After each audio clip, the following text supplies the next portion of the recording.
So in this video, I'm going to teach you one of the first things that I actually learned how to do in a spreadsheet. And this is one of the things that really opened up my eyes to going, man, I really need to learn this because it saved me a tremendous amount of time my first summer as an administrator. And it's called text to columns. Really cool. So I have here my full name column. This is how my system spit it out. This is how I got the information. The problem is our system that we need to use uses a separate column for first name and last name. Now, the traditional method is I'm going to sit here and I'm going to start at number 2 and I'm going to start writing, erase that Tanner part, write it over here. Erase that Faldo part, write it over here. Fine if I only have like 13 pieces of data like I have here, but when you're dealing with a whole school or even a district set of data, you don't have the time to do that.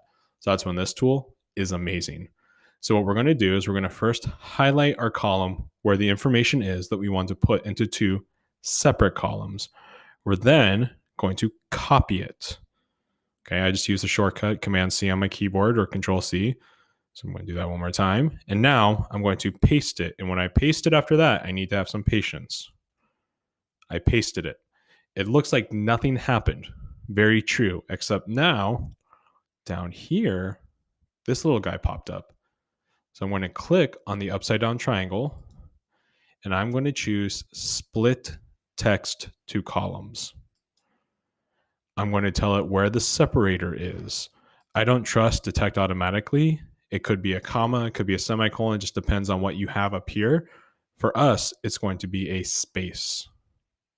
I'm going to press that, and just like that, it's going to take my data, and wherever there's a space, it's going to take the words on the other side of the space and put it over here.